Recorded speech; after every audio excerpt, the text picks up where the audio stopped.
आज का पहला पाठ संत यूहन्ना का पहला पत्र अध्याय 2 पद संख्या 22 से 28।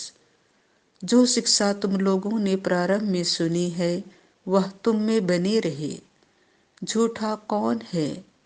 वह जो यीशु को मसीह नहीं मानता, वही मसीह विरोधी है।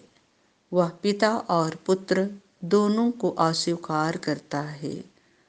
जो पुत्र को अस्वीकार करता है उसमें पिता का निवास नहीं।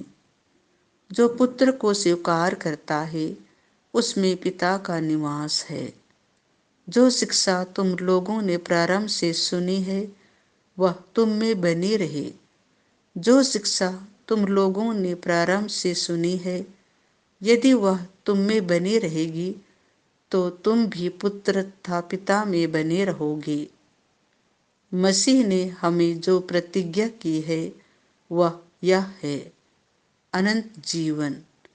ये बातें मैंने तुमको उन लोगों के विषय में लिखी हैं जो तुम्हें भटकाना चाहते हैं।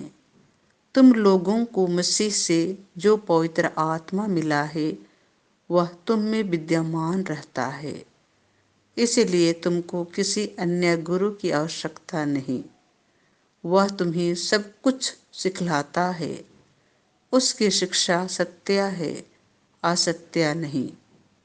उस शिक्षा के अनुसार तुम मसीह में बने रहो।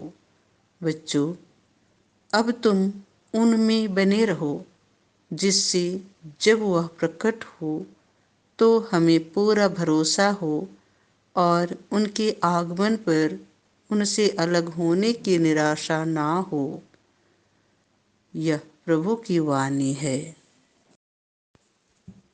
संत यूहन्ना के अनुसार पवित्र सुसमाचार अध्याय 1 पद संख्या 19 से 28। जो मेरे बाद आने वाले हैं वह मुझसे पहले विद्यमान थे। जब यहूदियों ने यरूशलेम से याजकों और लेवियों को यूहन्ना के पास यह पूछने भेजा कि आप कौन हैं, तो उसने यह साक्ष्य दिया।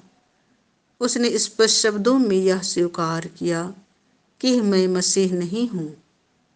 उन्होंने उससे पूछा, तब आप कौन हैं? क्या आप इलियस हैं? उसने कहा, मैं इलियस नहीं हूँ। या आप वह नबी हैं?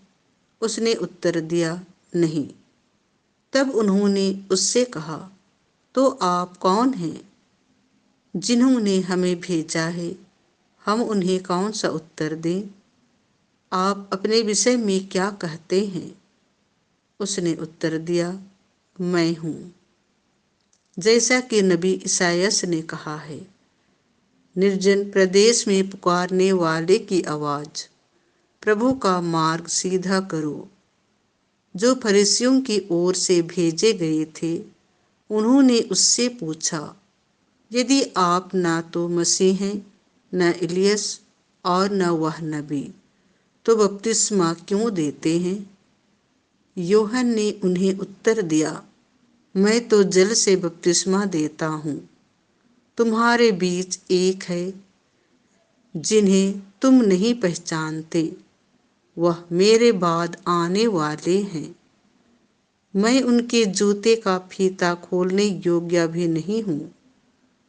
यह सब यरदन के पार बिथनिया में घटित हुआ, जहाँ यूहन्ना बपतिस्मा देता था।